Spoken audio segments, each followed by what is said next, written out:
Haven't stepped on anybody's toes too much so far, but now I will probably start to do it. And actually, the next hour and a half, thereabouts, we want to talk about how to address stress, how to reduce it. Let me give you an extreme example of it. I was hoping that I had. How many of you know who Freddie Prinze is or was? Everybody know who Freddie Prinze was? Okay. Good. Okay. How many of you know who Elvis Presley is? How many of you, I could go on down the list, naming off all kinds of names. These are extreme examples, but they do point out what I've been trying to say. They're extreme examples. Everybody wondered immediately after Freddie Prinze was found dead. He was on the TV program Chico and the Man. Everybody wondered what in the world was wrong with Freddie Prinze. Here's a guy that came from nothing. I think the streets of New York or someplace. I'm not sure where he was from. But it was a poverty background. And I think it was from the streets of New York, wasn't it? Someplace. Anyhow, everybody said, doesn't make sense. Freddie Prinze had everything going for him. So did Marilyn Monroe. And so did 50 other people I can think of.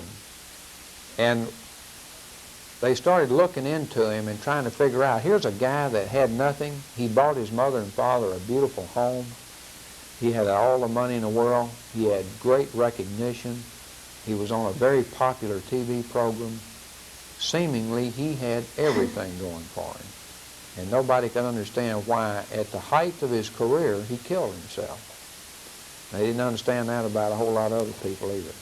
But they started taking a look at him from a stress standpoint. Now, there are certain guides and measures that they have out called the Rome's scale of stressors. And what they do is they list a wide assortment of stress factors. And you're supposed to take this test, and they give you so many points for everything that happens to you. An example. You just take a new job. That's worth so many points. You get promoted. That's worth so many points. You get a pay raise. Points. You sell a house. Points. You get transferred. Points. You get a divorce. Points. You have a kid that leaves home. Say he graduates from high school and goes off to college. Points. You go out and buy a new car. So many points. And you get some type of public recognition, so many points. Anyhow, they applied the scale. Normally, most people are going to have anywhere from 75 to 200 points once they total it up. Most of you in here would have that many. Some lower, some higher. Anybody who just got divorced, for example, would be probably, they're going to score a bunch of points there, because most divorces are traumatic. Most of them are. There are a few very agreeable divorces, and everybody's happy and they feel better. But normally a divorce is a traumatic experience. And obviously the death of a loved one is very traumatic. Anyhow, they put down Freddie Prinze's on the Rome scale. They figured him up, totaled up his situation, and they found out that he had just bought something like a $100,000 house for his parents. He had just changed business managers. He had just realized and started to appreciate the full public recognition that he had. He was in the process of getting a divorce, a nasty divorce from his wife.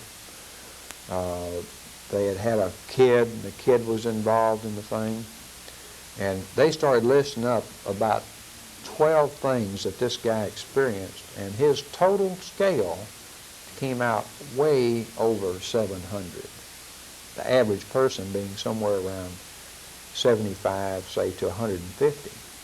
And if you start pushing up around 300, you've got cause for concern. You have cause for concern. And I recently did a scale on a guy in Memphis, and he was something like 360. And my message to him was, you better get a hold of the situation now, because you're headed for problems. Now what he's headed for, not a mental breakdown, it's not that heavy yet, but he's headed for physical problems. No question about it, it's coming. And after talking honestly with me about how he felt and how he thought, he realized that it is not too far around the corner from hitting him, because he cannot seem to get rest. He can't go to sleep at night. He does wake up, and once he goes to sleep, he wakes up at 3 or 4 in the morning and has a hard time going back to sleep. And he's restless when he goes to bed. He sleeps so hard sometimes when he does go to sleep, when he does wake up, he's tired. Again, these are all symptoms of stress that are taking hold in his life. But anyhow, after having understood what stress does and what it can do to you, obviously we ask the next question. And the question is, what can you do to reduce stress? There are a lot of things that you can do, some of which some of you are doing. Now, let me tell you how important today's session is. If I can get one person, and I've said this before in my firearms classes, and everybody who's been in them will attest to it, if I can get one person to adjust and change his lifestyle as a result of my being here and make life better for him, then it's worth all the rest of you sitting in the room, whoever that one person may be. It's worth the time that the rest of you spent here. Because someday you're going to meet stress face to face. I don't care who you are or what you are, you're going to meet it face to face, either in yourself or in someone that you have a great deal of respect and love for. And the fact that you're going to have to know and going to be expected to know what to do, what to suggest, how to help this person, makes it worthwhile for your being here. You cannot, from this day forward, say, well, I didn't recognize it, I didn't know what the problem was, and I didn't know what to do about it. You can never say that again, because you've now been exposed to it. Now, if I wanted to relate that to Christianity, if I were a preacher, I would say, brother, from this day forth, you know about Christ, and you cannot say you didn't know who he is or what you're supposed to do. Now the burden is on you. You see, that's the identical parallel. So now I pass the burden about stress on to you. For you now know about it, and you know what it can do to you, and it's up to you as to whether or not you are going to do something about it. Let me give you some general common sense health rules. These are called common sense because everybody knows them. Everybody already knows. If you read more literature, you will see that they are talking more and more about the importance of sleep. You're going to see it in guidelines to good living, healthful living, long living. You're going to find that people are telling you now, more and more, that you must get more sleep, more rest. They're saying 7 to 8 hours. Used to say 5 hours. I know guys that will tell me, I don't need but 5 hours of sleep a night, and I can get by on 4 if I have to. That's not true. That is not true. You cannot do it. Eventually, it will take its toll, believe me. Sooner or later, it will catch up with you. 7 to 8 hours of sleep daily. We try to get people to get away from the junk food and try to eat sensibly. Sensibly is what we're talking about. They say 3 square meals a day. If you happen to be a 2-meal-a-day eater, I think that's fine. I got no problems with 2 meals a day. I got no problems with 4 meals a day if they're small, lightweight meals. That is a form of dieting. Avoid snacking. Now, as long as we're talking about food, let me give you, without the benefit of all the fad diets in the world, of which there must be 200 or more, without all the books telling you how to diet, let me tell you very simply. It's a very simple fact. If you take in more calories than you burn up, you are going to get fat. It's that simple. Take in more calories than you burn, and you will get fat. It'll start off as just being heavy or putting on a little weight, or you can call it anything you want to, and you can hold your breath in and suck up your stomach and bulge out your chest as long as you want to, but the weight factor is still there. It's still there. You can't change that. Take in more than you burn up, and you're going to get fat. How much do you need to burn up? I can't answer that question. But there are doctors who can tell you how much you need to burn up in a day's time. If you need 2,000 calories a day, then you need to burn up 2,500 a day. And that's the way you keep yourself down. It's important, and this is a very unusual looking group. For most of you in here look trim, and I commend you on that. I commend you to the fullest degree on your ability to keep your weight down. The uniforms are deceiving. Perhaps maybe if we stood you up here and told you to stand sideways with no clothes on, we would see a humongous gut fall out of those pants. And we would see all kinds of love handles on the side here, you see. For with men, this is a fat deposit area. The stomach is a fat deposit area for men. The women get it back here. And if we looked at them with no clothes on, we might see all kinds of things sagging down back here. And they keep pulling it up because they think it's supposed to be round instead of just sagging. But that also is a fat deposit area for women. That and their upper thighs. That's where it all goes. Now, they wish they could reach down and pull it all the way up into here. A lot of them. A lot of them wish they could do that. Cannot be done. Biologically, it cannot be done that way. Fat deposit areas. That's where it is on the men. Avoid snacking. It's one of the great sins of all time. Snacking. Always eating something. And every time you snack, it's usually something that is not good for you. Very few people eat celery for snacks, which is okay, or carrots or apples or something like that. It's always Baby Ruths and Butterfingers and Snickers and Milky Ways and, oh my gosh, I could go on naming all kinds of cheese crackers and all that kind of stuff. That's what it usually is. Avoid snacking. Keep weight within normal bounds. Exercise 3 to 4 times a week for cardiovascular fitness. Now, we're talking turkey, and I'm telling you what I firmly believe. Other people may disagree with me. If you are a golfer and you say, well, I get my exercise, I play golf 3 times a week, I'm telling you, you are deceiving yourself. You are cheating yourself. For golf is not the kind of exercise that's going to do you a whole lot of good. It will do you good mentally, but only mentally. It will do nothing for you physically. We're talking about cardiovascular physical fitness. That's what ultimately we hope to achieve. That does not mean you have to become a marathoner. It does not mean that at all. For when we're talking about cardiovascular, your heart, respiratory, and circulatory systems, that you want to keep in trim shape from now on until the day you die, you must exercise them. You must do it. You must do it. And everything that is printed today talks in terms of 20 to 30 minutes a day at least, 3 to 4 times a week. That means that you must. And you got a pencil on you? Here is a recommended guideline for you, as long as we're talking about it. If you're going to exercise and you want to know, am I doing it right, we're saying this. They say take the number 220. Just write down 220 and subtract your age from it.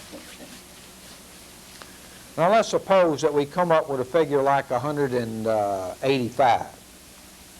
Okay? Now take 70% of that 185 and see what you come up with. 70%. Okay?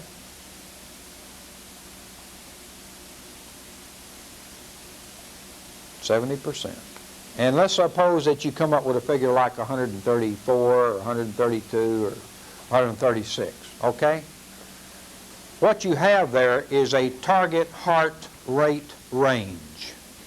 You're ranging now from 136 to 175. That means if you wish to achieve cardiovascular physical fitness, you must get the heart rate up to somewhere in that range and hold it there for a minimum of 20 to 30 minutes, 3 to 4 times a week. Can you do that playing golf? The answer is no. Can you do that out strolling through the woods? The answer is no. You cannot do it. Every person in this room has atherosclerosis. Every person in this room has arterial sclerosis. One is hardening of the arteries, the other is fat in the arteries.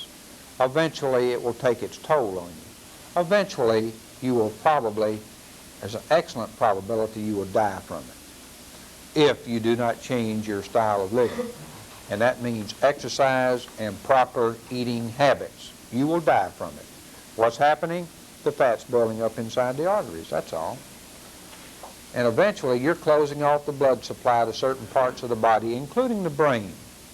Did you know that they have determined that senility is in fact caused frequently by the fact that there's advanced cases of atherosclerosis in the main carotid arteries going up into the brain. And the blood cannot get into the brain, so the brain tends to die. Or it starts to slow down its thinking processes because it's not getting an adequate supply of oxygen and blood. So they found out in some most unusual cases that by going in and cleaning out these arteries in here and restoring the blood supply to the brain, they found that people who were 75, 80, 85, 90 years old, who were designated as senile or bordering on senility, suddenly got their thinking processes back. They started recalling things that they had not recalled in years. They started thinking clear, recognizing people, and recalling incidents, places, dates, and times, all from a restoration of blood supply. It was that simple. It was that simple.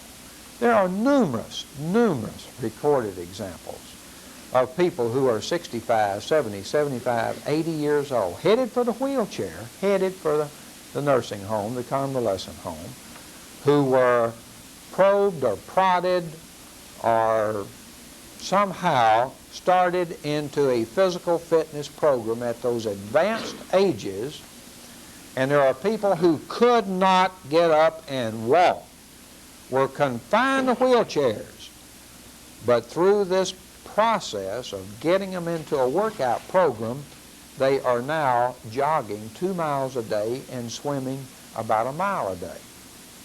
And they're up into their 80s, who previously could not even walk.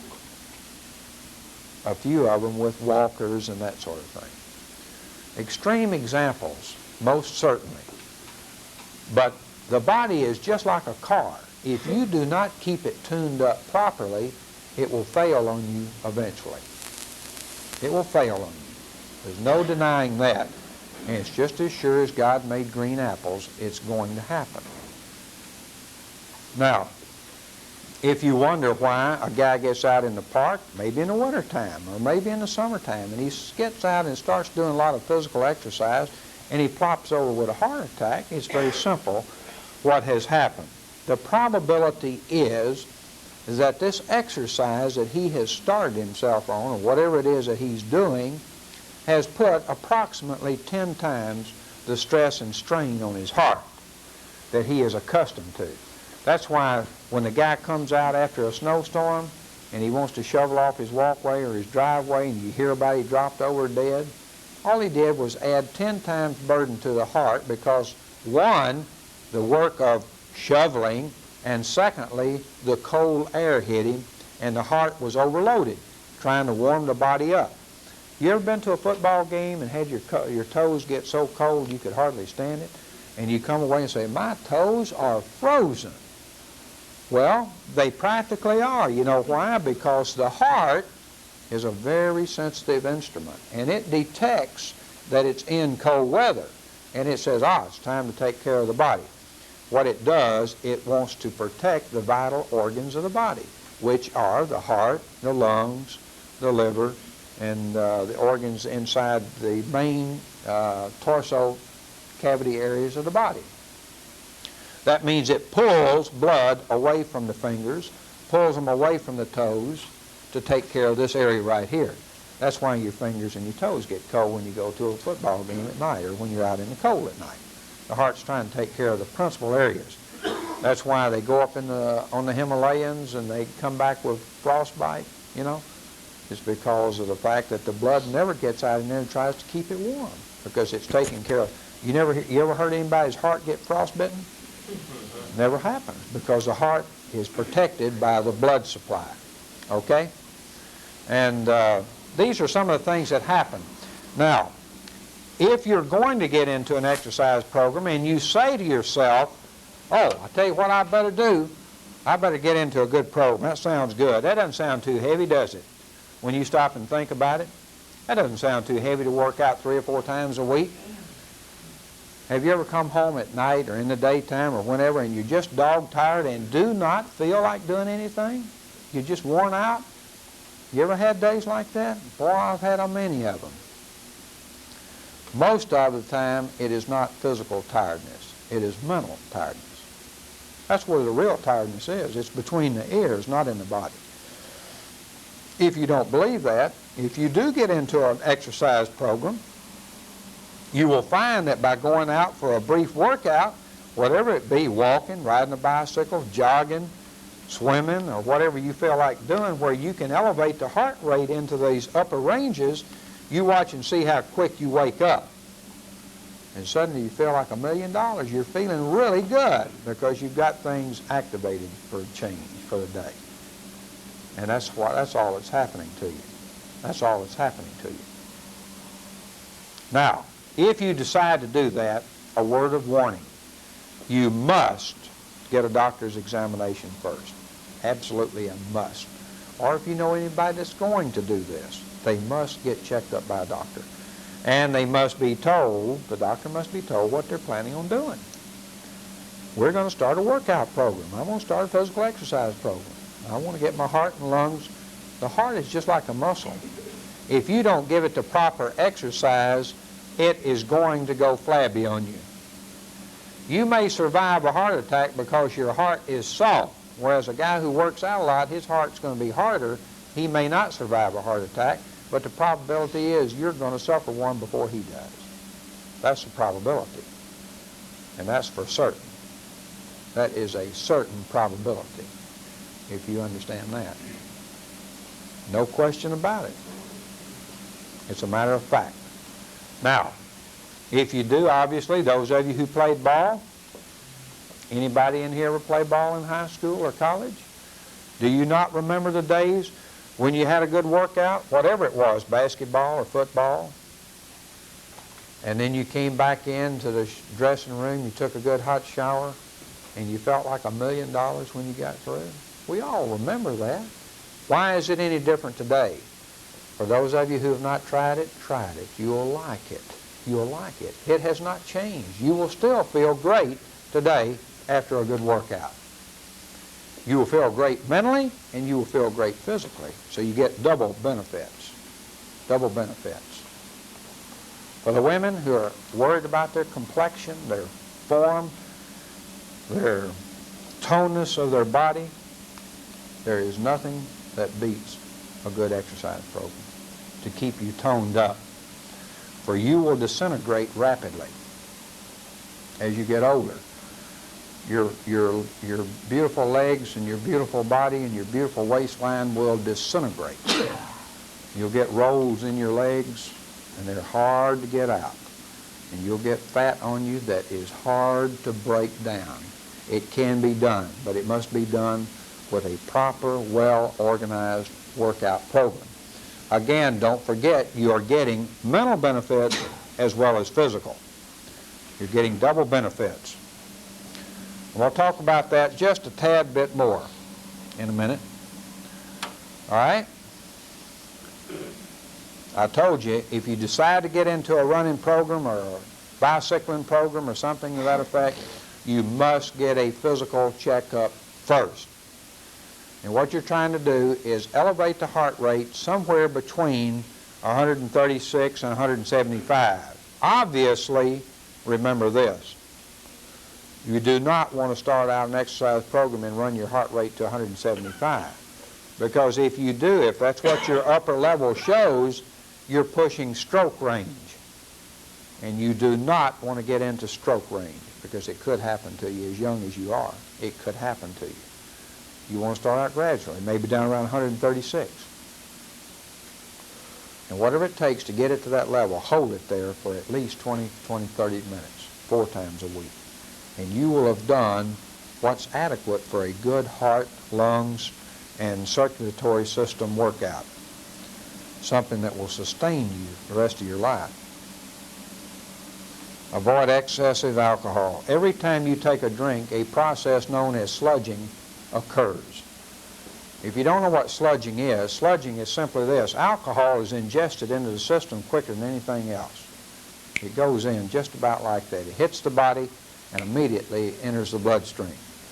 Goes to the brain, and a process called sludging takes place. And what happens up there is that it causes a coagulation of certain cells. And the cells seek out areas like, they look like little inlets. They're actually capillaries. And if you know, oxygen must be transferred to the cells for the cells to stay alive. And if oxygen is not transferred, the cells die. The brain cells die. So what happens, this sludging takes place at the end of a capillary, and they block it so that when oxygen is brought in the blood and they try to transfer it into the brain cells, it cannot get through the sludge. So as a consequence, all of those brain cells on the other side of the sludge die. They die. And it happens every time you drink. Every time. You say, well, I got 18 billion brain cells. I can spare a few. That's true. That's true. You can. But let's take advanced examples. I'm only talking about extreme examples now. Look at an alcoholic. Look at an alcoholic. Look how straight he thinks. Look how clear he acts a lot of times. Look how he reacts under pressure. He's totally befuddled, confused.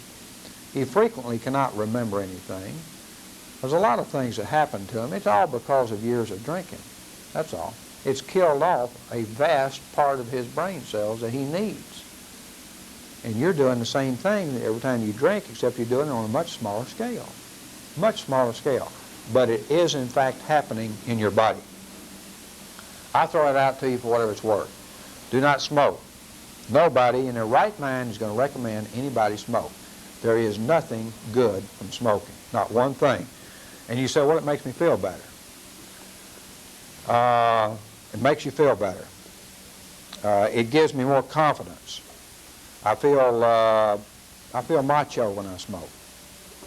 Now, these aren't things you're going to say to me or say to the public, but you may admit them to yourself.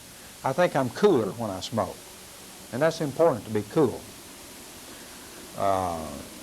If you keep it up, the extreme will happen to you eventually. You'll become cold, ice cold, dead cold, if you will. That's how cool you'll be from smoking. It's going to kill you sooner or later. It's killing people. It's killing how many thousands of people every year? We have no idea how many people are dying as a result of their smoking because it's related to other diseases and it affects other parts of the body. And it all kind of meshes into the same end result. Lung cancer, heart disease, all these are tied in and aggravated and agitated by smoking. There is not one good thing from smoking. I always figure intelligent people are too smart to smoke. They're just too smart to smoke. I say that perhaps maybe in an effort to embarrass you into quitting, because it certainly is the thing to do, is to quit, Marlboro country, it looks great. The advertising is phenomenal. The guy on the horse, and he's up there riding in the big, tall, big sky country, smoking that cigarette. But they don't show you all the nights he spends hacking and can't sleep because he's coughing, because he's got chronic nasal problems, and what's happening with the buildup inside the blood, and what's happening all over his body as a result of it. How he's shutting down, actually literally shutting down capillary action from smoking.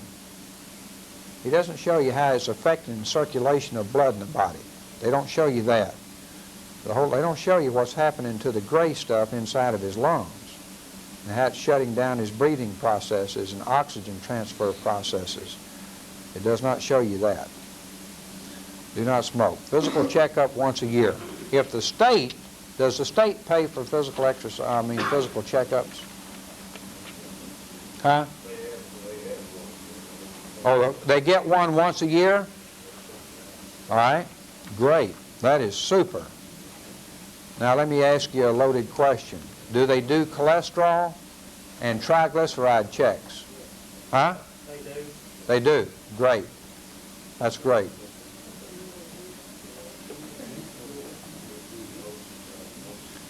Okay. One more question then. One more question. If they do both of those tests on you, you should get the results. You know, they should provide the results to you. Ask them next time you do a checkup and they do the blood survey if they're doing an HDL and an LDL test. That's just as important, just as important. It'll say HDL and LDL on it. High-density lipoprotein and low-density lipoprotein. Very important to your blood life and blood condition. Very important. It's a significant blood test. All you have to do to refer to it as HDL and LDL. Okay, here is another 7 rules to prolong life. As you can see, it's basically the same as the previous one. Eat breakfast, eat 3 square meals a day, avoid snacking, 7-8 hours sleep daily, 3 times a week exercise, keep weight within normal bounds, drink only in moderation or not at all, avoid smoking. Okay? I didn't tell you that you had to be a runner, a bicycler, a walker, or a swimmer, but you certainly are going to have to do something to get that heart elevation and that blood, the rate up, the heart rate up. Let me recommend to you, if I might, let me recommend to you one of the best exercises known to mankind. Something everybody in here can do, and it does not cost you a penny. Does not cost you a penny. And it's called walking.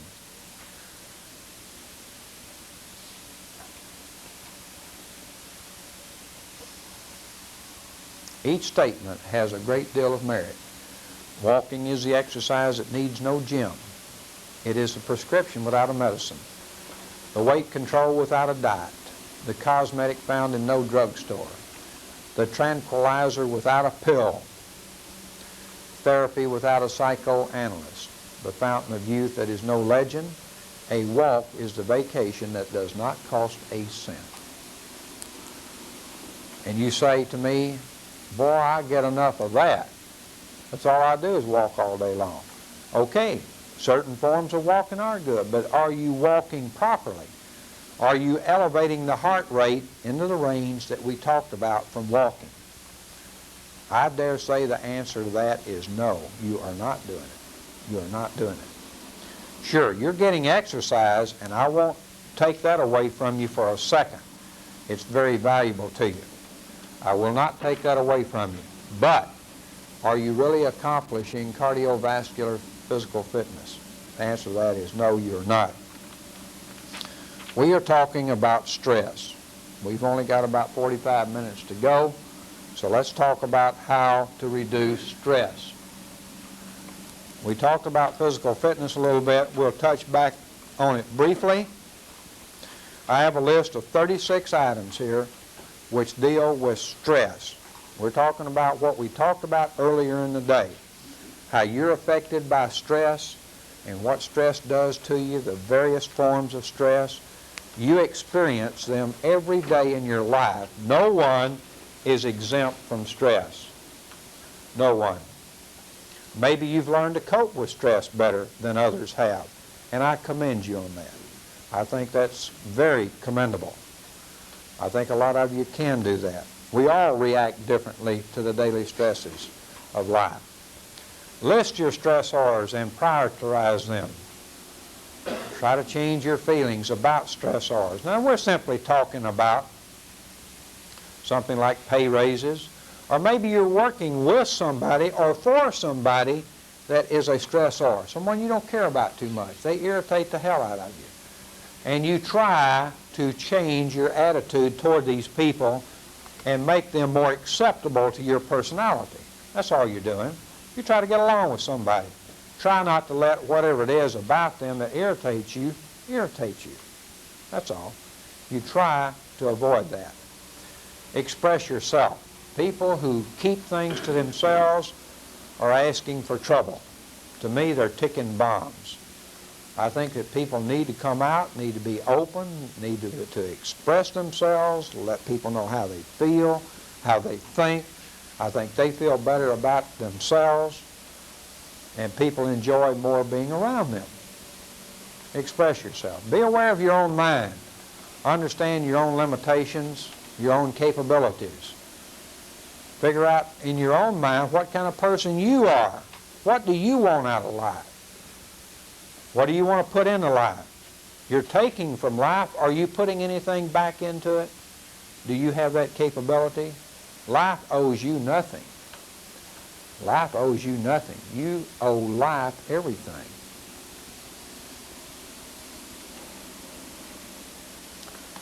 The park ranger service does not owe you anything.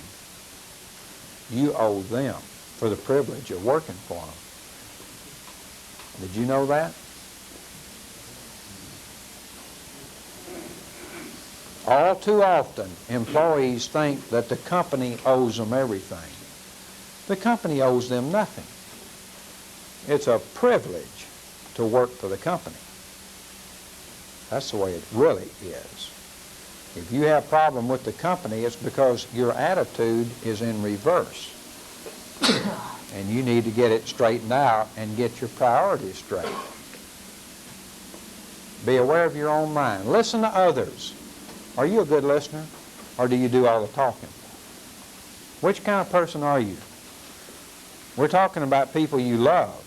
We're not talking about just you or the other rangers in here. We're talking about people you care about. Do you take time to listen to them? To help them out? Does anyone listen to you?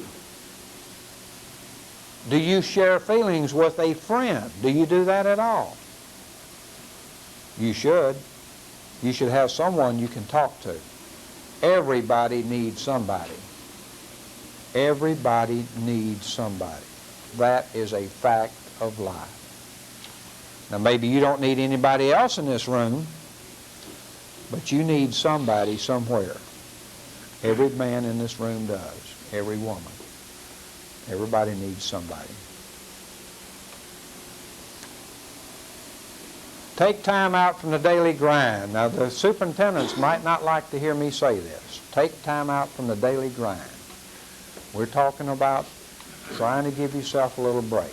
If you've got a bad day going and you're under a lot of pressure, it does not hurt to take out 15 or 20 minutes during the day just to blank your mind out. How many of you actually have the capability of developing a mental picture that is as plain as that board over there? We used to call them blackboards, but now they're green boards. And if I say green board, nobody's going to know what I'm talking about. Chalkboard. How about that? How many of you in here have the capability of, for 30 minutes, developing a total blank in your mind? You should. You should do that. You should do that. You should divest your conscious thoughts from everything about you every day for at least 20 or 30 minutes. And I know you're going to say, we got people in here that I believe they do it 8 hours a day. I mean, you know, like they ain't got any brains at all. Well, that's not true. They're thinking about something. Manage your time. Organize one thing at a time. Anybody in here ever tried to do 6 things at the same time? Bill Boswell? It's virtually impossible to do. All you're doing is adding to a tremendous amount of stress to yourself when you get so many balls juggling up in the air that you cannot handle them all at the same time. You're asking for trouble when you do that. Systematically organize yourself and get it done one thing at a time. One thing at a time. Fantasize, daydream. Oh boy, some of you guys love that. Yeah, I know. You got guys in here, that's all they do is fantasize and daydream all day long. And there are some people that do that. They do it an awful lot. They do, in fact, seem to survive stress better. But then there's a question about their productivity. Are they, in fact, productive? Are they, in fact, doing their job? And if they're a consistent and constant daydreamer, the obvious answer to that is no. They are not doing their job because they're daydreaming all the time or fantasizing. A form of escape from reality. That's what it amounts to. An escape from reality. Every one of us, and maybe even today, have sat and looked out of a classroom window when we were in school and always dreaming of the day when we didn't have to sit in a classroom, or dreaming about summertime, or couldn't wait till we graduated from school. So, boy, it'd be nice if I could just go over and sit on that tree all day long and look at everybody in school, and I didn't have to go to school. That's daydreaming. And you can see the birds and the leaves and the trees blowing and all that kind of stuff. A lot of people think you got the perfect job. Huh! Well, they ought to see what we do. By the time they saw me out there putting that fence post down, they wouldn't think anything about it. Yeah, I know what a lot of you do. Actual downright, out-and-out, hard manual labor. The guy who does manual labor all day long rarely ever has too many mental problems. Rarely. One of the greatest strains of all time is right up here. Right up here. Much more damaging to you than physical labor. Much more damaging to you. Much more. Do something for others. Your father died recently? Your mother died recently? The other partner seems to be totally lost. Don't know what to do with themselves. They're under a tremendous strain.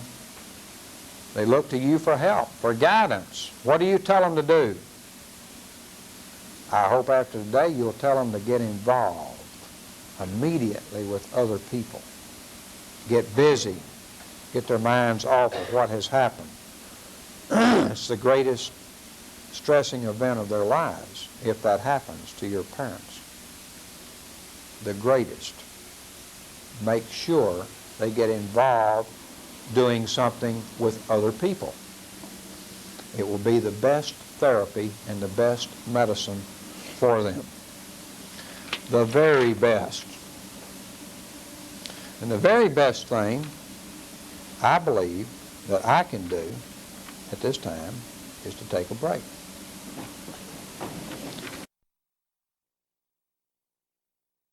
Yeah, I just turned it on. Oh, I hear it.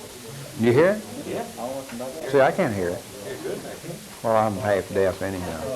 There we are. The Lord. Okay. Now, with all due respect to my lecturing and my teaching and my talking up here, a lot of what I'm saying isn't going to mean too much to you right now. But as you think about it and as you start and hopefully try to apply some of these things to your everyday living, you're going to start to appreciate some of the things I hope that I'm saying. It's going to be very meaningful to you. When you get through today, I think you're going to feel good. You're going to feel good about having heard that there are things that can be done about problems. And there are a lot of people who are having problems, tons of problems. and that you're not in the same boat, because every one of you at some time probably address your own individual problems privately. Either it's as you lay down at night and think about them, and sometimes they start to bother you and worry you, but you're not in the boat by yourself. There's a whole lot of people in there with you. And I hope that in all honesty and sincerity that you will think about some of these things that we're talking about. I'm a big promoter of physical fitness.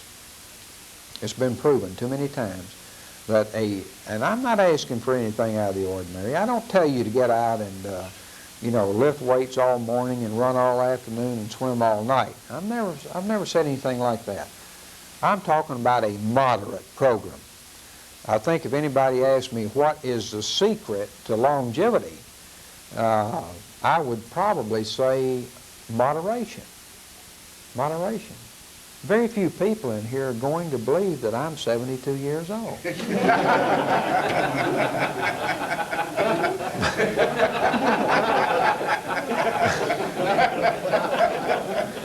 I wish I could say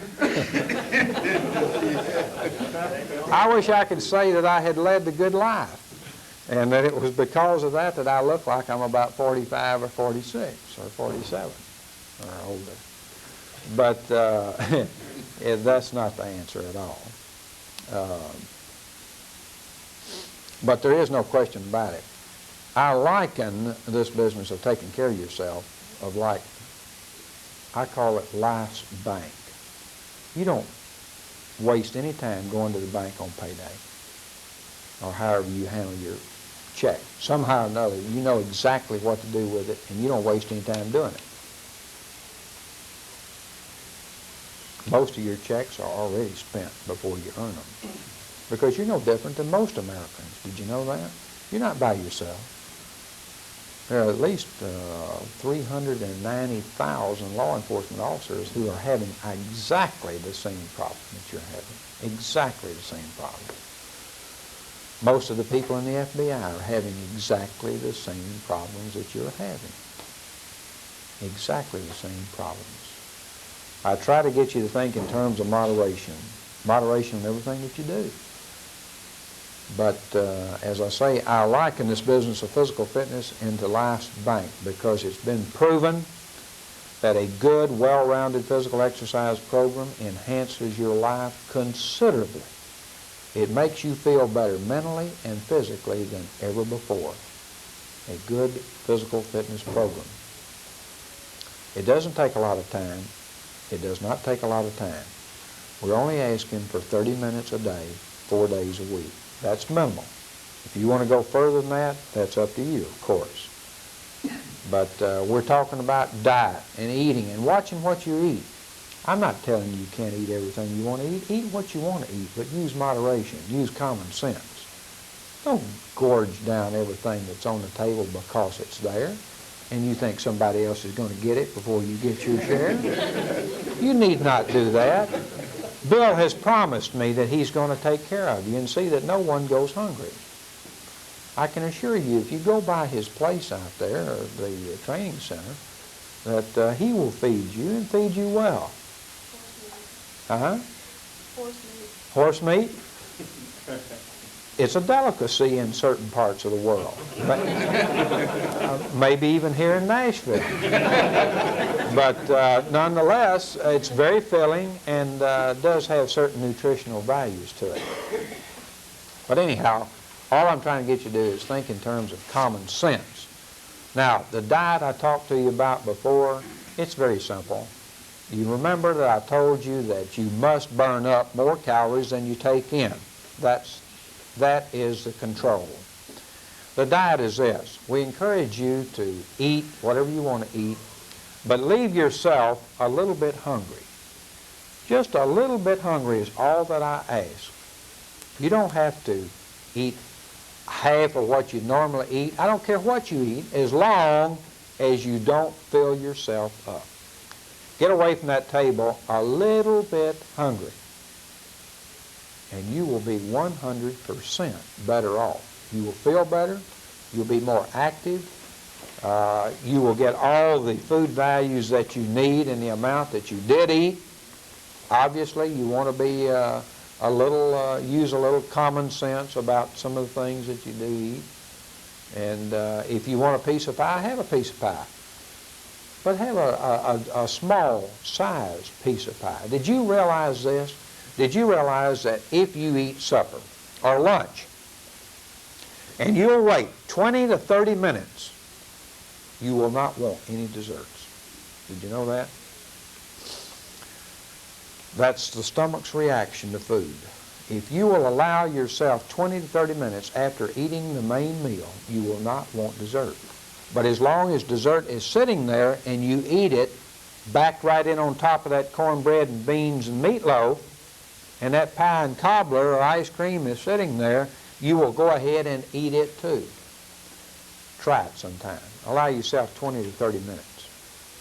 And you will suddenly find, hey, you know, no big deal. I don't even need it. Don't even want it. But the only reason you ate it is because it's there. It's habit. It's habit, that's all. A very destructive habit. The night meal is the killer. It's the killer. It's better to eat a big breakfast, a moderate lunch, and a very light supper. Very light supper. Visualize yourself. Think about what you're doing for a change. Visualize what your stomach is looking forward to at night. Oh my God, it's supper time again. Oh. Look at the stress and the strain, the bombardment that the stomach is suffering at your hands. You can't cram it down fast enough at night. Hot banana pudding, oh my Lord. What would you do to a bowl of that? It would be literally inhalation. It would just go at one time. That's the way you put it down. It's that good. 682 calories doesn't cause you to bat an eye. And all of this is laying in your stomach, literally laying there. Most of you had a pretty rough day. You've been outside. You can barely make it over to the couch. You can't even get to the tube to turn it on because it's already on. And you get there and you hit the couch, the tube is on, and you literally just, you're out. You just pass out. You got all that food laying in you. You remember that tonight. That food is laying in you at night. Digestive processes are not working efficiently. They're overloaded. They're overloaded. It lays in you most of the night, and Lord of mercy, come morning time, it's 2 sunny side-ups with bacon, toast, cereal, orange juice, and everything else that's sitting on the table. And you hit it again. And you're back into those cheeseburgers at lunchtime. Bombarding your stomach again with 2 or 3 of those babies, loaded with grease. And you can't wait to hit the supper table. You can't get any work done for eating when you stop and think about it. Every time you turn around, you're eating. And you really don't need that much when you honestly think about it. Moderation. Take a look at some more things here that I mentioned to you. Number 11, recognizing and accepting your limits. Recognizing and accepting your limits. Try to be positive, optimistic about things. As most of you can see, I don't know if you can see that cup of coffee or not, but you can see the coffee's half full here. And most of you know that if I hand this to an optimist, he'll look down in there and he'll say, boy, that cup's almost full. Whereas if I go over here and hand it to a pessimist, he'll say, damn, it's almost empty. You see. It's your viewpoint on things, your viewpoint on life. Try to be positive and optimistic. Avoid unnecessary competition. Read books that demand concentration. What are we trying to say? Break away. Break away from the everyday mundane things that you're involved in. That's what we're trying to say. Have a place of retreat at home. Even though home is your castle, everybody needs a place to get away at home. You need a place to get away to yourself. You need some time to yourself.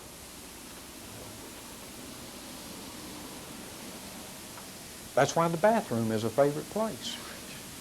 Because nobody goes in there normally but you. Unless you got little kids. And then they're in there with you. And if you got a real favorite dog, he follows you in the bathroom. You ever tried to do your business with 2 kids and a dog looking at you? It's tough, isn't it? You deserve better. But it's the truth. It's the truth. You deserve more than that. A lot of guys go in there and they're not doing any business. They're just sitting there reading the paper because it's the only place they can close the door and say, hey, give me a break. Give me a little privacy. And that's where they get it. What they're really looking for is just a private place. Everybody needs a little quietness and privacy to themselves, almost on a daily basis. You really need it daily. Avoid irritating people. If you don't like somebody, try to avoid them. If you can, possibly avoid them. If somebody irritates you, avoid them. If they're a depressive type person, and you feel like you can't help them, then you need to avoid them because they're going to bring you down too. That's another very simple fact of life. If you hang around with a grouch, you're going to become a grouch. If you hang around with somebody that smiles all the time, you're going to smile. They're going to make you smile. You may feel like an idiot, but you're going to smile. And that's good. You can take the ugliest guy in this room, and there are a bunch of them. But you can take the ugliest guy in this room, and if you'll put a smile on his face, he's the most beautiful thing in the world. He is beautiful because he's smiling. Anybody who smiles is pretty. They're beautiful people because they're smiling. They're smiling. We all know that. Be tolerant. Be forgiving.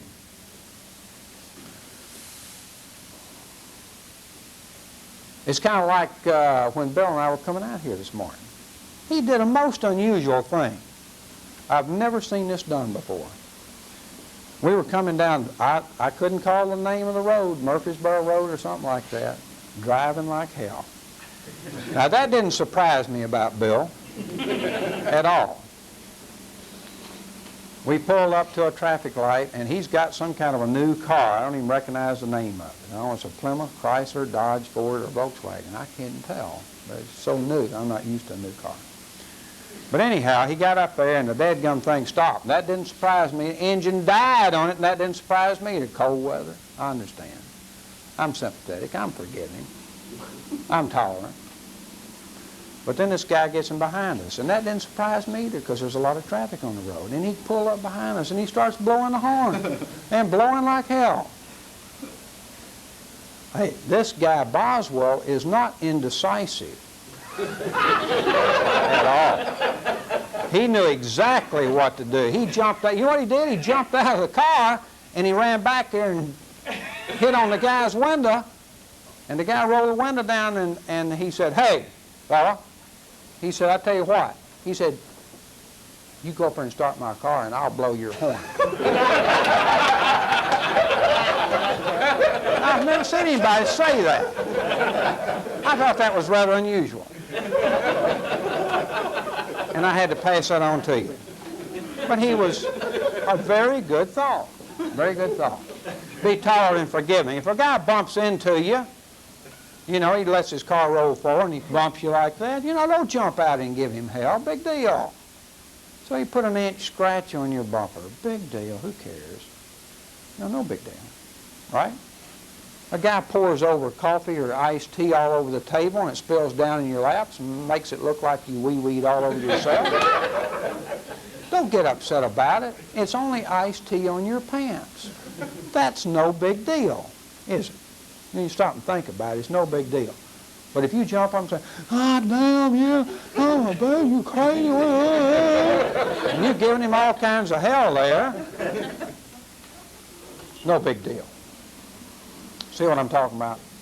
There are too many people in this world for you not to be more tolerant. Amen. You understand? Amen. Amen, brother. That's right. There are too many people for us not to be a little bit more tolerant and forgiving. I should have put church number 1. I didn't because I'm not here to preach. I don't want to be offensive. Not here to witness to you or for you. But anyhow, I firmly believe, for those of you who do not attend church, you should. Church of your choice, but still attend. For you can find a certain satisfaction and peace of mind there that you cannot find anywhere else on the face of this earth. You cannot find it anywhere else but through the relationships that you develop at church. There are things that are going to happen in your life for which no mortal man has the answer. You cannot come to anybody and say, why did this happen to me? Why is this happening to me? And no mortal man, preacher, priest, or otherwise, can give you an answer that is totally satisfactory. You can't get it. You cannot get it from them. It only comes through your experience at church. And believe me when I tell you that, for I mean it with all my heart and soul. I mean it. Concentrate on enriching yourself. Concentrate on enriching yourself. What am I saying? I'm not telling you to go back to school. I'm telling you this. I'm telling you that where you have the opportunity to improve yourself, do it. Where you have an opportunity to divest your thinking from your occupation or your job or the life that you're in or the rut that you're in, and you're looking for something new and fresh and different, involve yourself in an enrichment program. I don't care what it is. I don't care what it is. Try something different. Do not pass up new experiences. Life's too short. Life is too short. You get yourself trapped in a hurry in this kind of a job. Matter of fact, there are very few jobs you cannot get trapped in. The same old thing all the time. Same old thing every day. The days start to pass, the weeks start to pass, months start to pass. You can't remember one year from the next because there's nothing that's new and fresh and spicy in your life. Very important for you to continue to keep your mind active. There are some people who are in advanced stages of senility right now because they've never done anything to enrich themselves mentally. Believe it or not, if you do not use the mind, you will lose it. If you don't use it, you will lose it. You must keep yourself thinking actively all the time. You will lose it if you do not use it. This is the last one I'm going to project. Plan more leisurely vacations. You're working in a vacation spot. You're working in a vacation spot, and yet you cannot enjoy the vacation because you are what people come to experience as rangers and naturalists in the state park system. People come to experience your services. For you, that is no vacation. When you do take a vacation, you should do what you really want to do. It may be to go to New York City. If that's what you want to do, that's what you should do. It may be to go to some other park and try to play the tourist part. Who knows? Maybe that's what you want to do. I don't know. If it is, you should do it. Try to plan a leisurely vacation. So many people try to jam in so much in such a short time, and then they come away broke.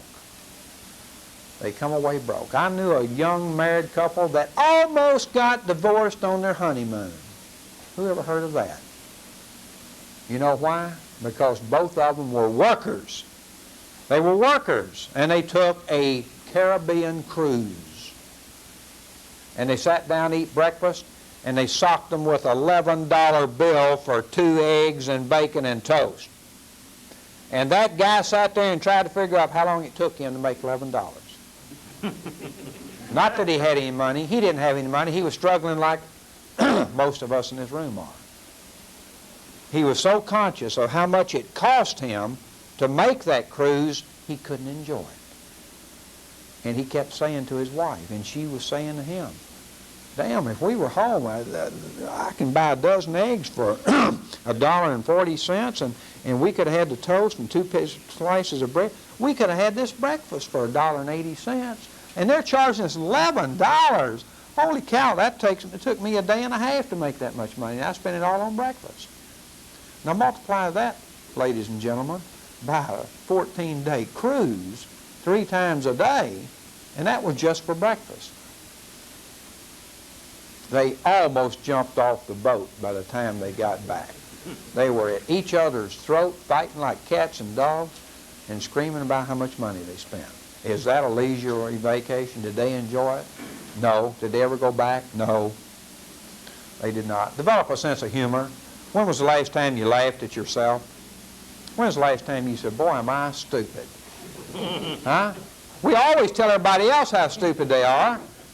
When was the last time we told ourselves how stupid we were and laughed about it? You see.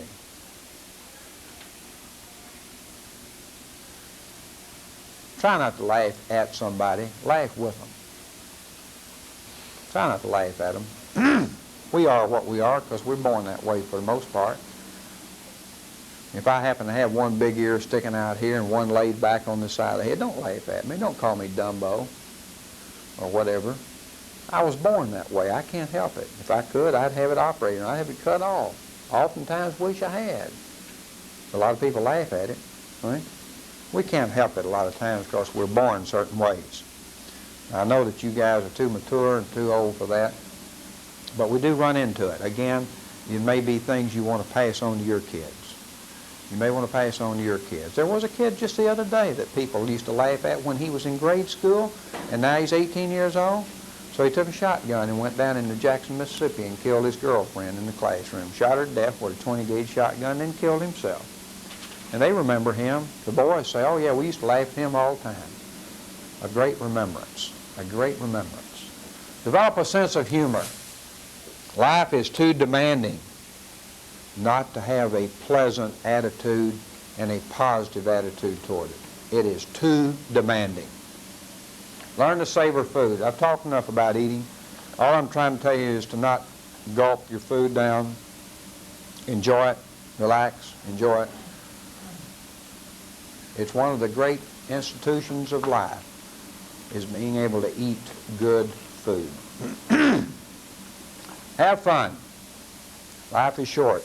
The older you get, the more you appreciate that. As you're getting older, you should now look back and see how fast life has passed you. And it's been a whole series of nothing but work and work and work. And sometimes you feel like, I never really had any fun. I just really haven't enjoyed life. I've been too damn busy working, raising kids, and looking for a job and doing things. It's now time for you to turn and start trying to enjoy yourself, enjoy the people you are with. You can do that if you look for the good things in the people.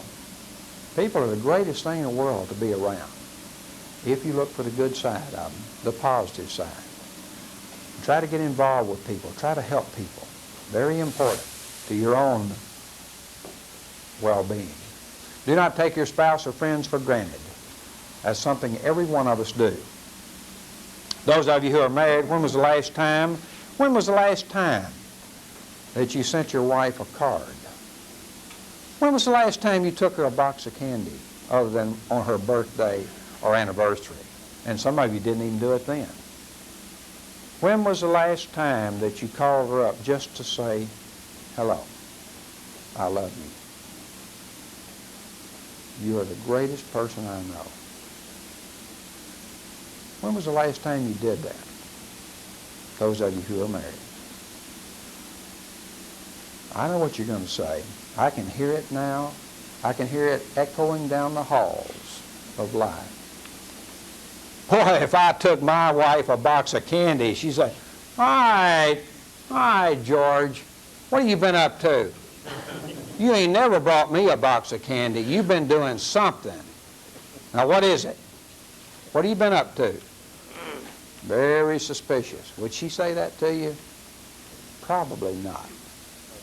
She'd probably say, that is sweet. Thank you, George. Or Frank. or Robert or John or Gary. I really appreciate it. Well, I just wanted to bring it to you. I just felt like bringing you something. See? You don't have to have a reason. Just do it. Matter of fact, when you bring it and you don't have to have a reason, it's that much more appreciated. When was the last time you did that? Send her a card? Hell, I see her every day. I know what you're saying. But don't you see what I'm saying too? Doesn't she get the mail when you're not at home? Hopefully. I mean, they deliver mail out there. Maybe you're the one that delivers the mail. Well, hell, deliver her a card then. You see. Very appreciated. Very appreciated. It will help her immensely. And it will do wonders for number 26. Put romance back in your marriage. Before I forget that, look back up there, friends for granted. When was the last time you actually told a friend of yours how much you really liked him? How much respect you had for him? What a fine guy he is. I'm proud to have you as a friend. You ever tell anybody that? Huh? I do. I do. Why? Because tomorrow I may not be here. And then I'm going to be sorry I didn't tell that guy that he's a great guy. He's a great guy. There's nothing wrong with doing that. When's the last time you told your friend something good? Boy, I like those boots you got on. Maybe they look like hell. But it's a little play on words. So what?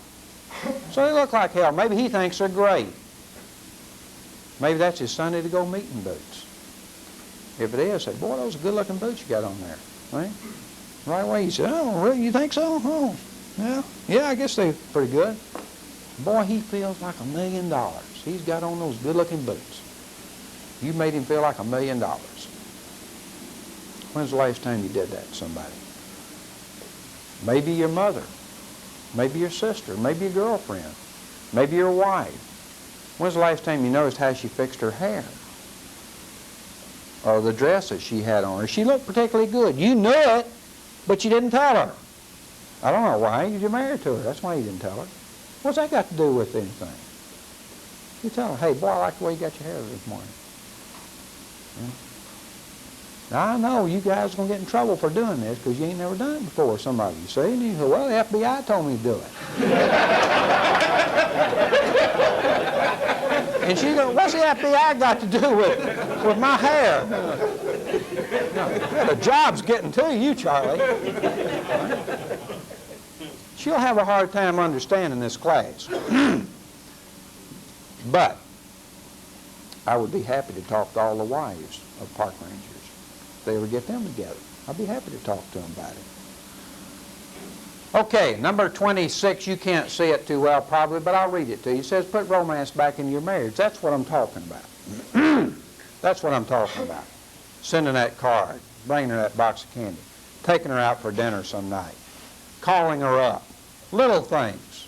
When did the last time you took her for a walk? And you just held hands. You know, been married 15 years. Who in the world's going to do that at 15 years? You should do it. You should do it. Greatly enhances your relationship. Greatly. Assess your love-making techniques. I always get a lot of heat on this. Assess your love-making? What does he mean by that? It simply means this. I'm simply asking you to assess your love-making techniques.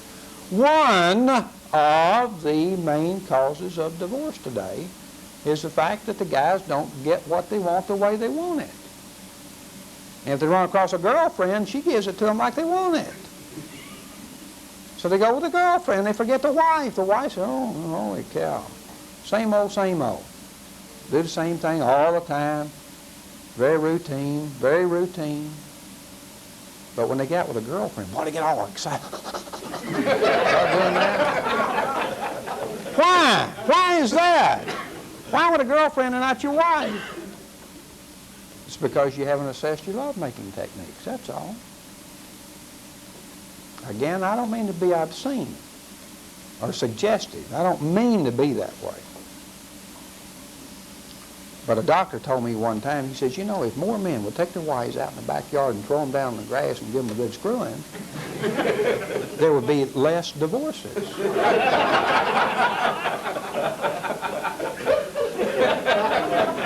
Now, I I know that I am headed for trouble.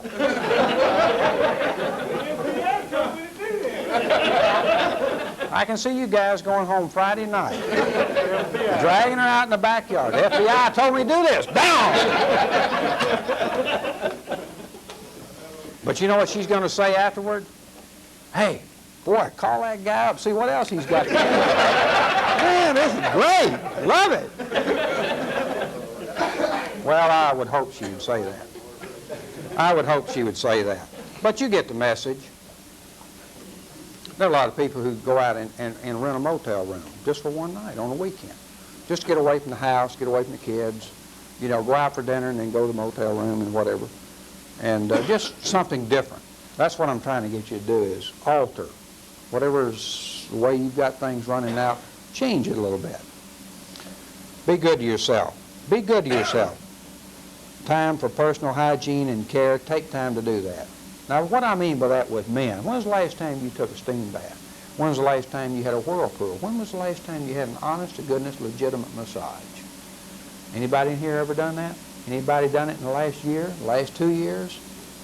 You should try it, man. You should try it. It's money well spent. Well spent. It feels great. You come away feeling great. Say, boy, I'm going to start doing this once a month. See? It really makes you feel great. You owe it to yourself. You owe it to yourself. Truthfully, a lot of guys in here are very dedicated to taking care of everybody else but themselves. Just like the old mechanic with a car. He takes care of everybody else's car and his don't run worth a damn. And that's the way a lot of us are. We're always taking care of the wives and the kids and our friends, but we never take care of ourselves. Buy yourself something. Oh, I know we take care of ourselves in that sense, but I'm only suggesting that once in a while, it doesn't hurt for somebody to buy themselves something they really want. You owe that to yourself. For you look and see how dependable and how much people depend on you as an individual. When you go down the tubes, look how it affects, how many it affects around you. No man is an island unto himself. I don't give a damn who he is or what he thinks he is. No man is an island unto himself. When you go down the tubes, a whole lot of people are affected. That's why your mental and your physical health is paramount. It is paramount. It is not selfishness. It is paramount of importance to other people. Developing enjoyable activities. We're talking about swimming, running, sewing, bowling. I don't care what you do. Something that you enjoy doing. Being able to maintain open communications. Are you able to talk to people? Do people talk to you? Do people come to you for advice? Do people value your opinion? If not, then you have shut people out. You have shut people out. Open communications. Can you honestly, openly discuss your sexual desires with your wife or your husband?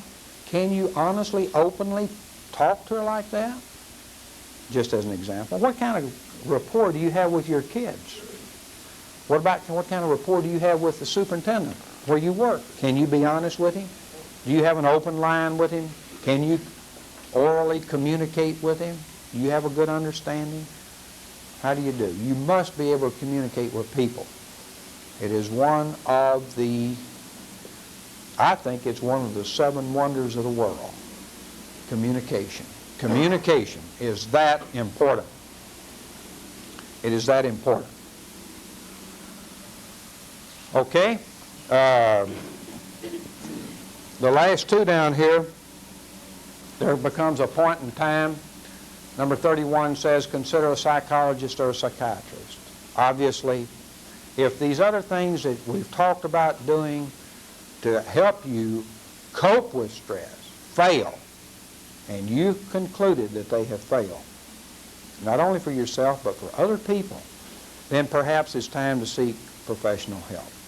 People who can delve into the situation deeper and are much better trained than people like myself or perhaps even yourself. Perhaps it's time for a psychologist or psychiatrist. There is absolutely no stigma attached to consulting with people like that. They can be of tremendous assistance to you. They understand things far better than most of us do. Learn how to change what you can, accept what you cannot, and know the difference. You've seen this before.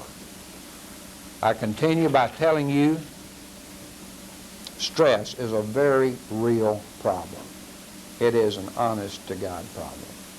It is with you. I don't care who you are or how long you live. Stress is here to stay. You are experiencing it. It's how you learn to live with it, how you learn to cope with stress. I ask you again to look at this face. Is that you? Is that you? Is that the people that you like to associate with? Or, honestly, when you look in the mirror, do you see this? Is that you? Which kind of person are you? Which is the prettiest to you? Did you know that a smile is contagious? Just as contagious as a disease. If I smile at a guy, look at that, he broke up. You're not supposed to break up. You're supposed to smile back. But it's that contagious. When you smile at somebody, they're going to smile back. People like to be around someone who looks like this. See? And not that. Now, let me ask you this. Is there anybody in here, can I have lights out for just a minute? Is there anybody in here now that does not feel like I have touched on their problems or in any way contributed anything to you? Do you feel like that, that we've gotten close to home on some things? Do you agree? Do you feel anybody, does anybody here feel like they're not under stress? Anybody? Anybody? You. All right? Very good. That means that you have one of two situations. What is your name? Huh? Paul. Okay, Paul. That means one of two things. It either means that you have a handle on things, which is an outstanding compliment to you, and that you're able to deal with daily stresses and life on a daily basis. And that is an outstanding compliment to you, because you apparently grasp things in life very well, and you're able to roll with the punches, which is vital to both your mental and physical well-being. It means that, and I commend you on that. Or it means this, that you are suffering from one of man's ancient diseases, an affliction that has been with man since man has been man. It means one of the two. I don't know you well enough to know which is which. However, this is most of you have some college, so it won't be too sophisticated for you to understand the disease. But it's called Lackanucky. It could be that is an affliction that you may have. Wait a minute now, let me tell you, I've got an answer for it. There is a solution to this problem.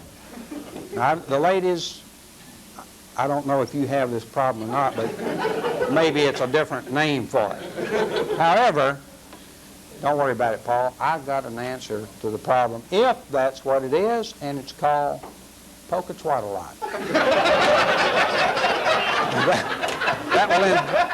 That will invariably solve the problem. I've enjoyed being with you. Thank you very much, Paul. Thank you very much.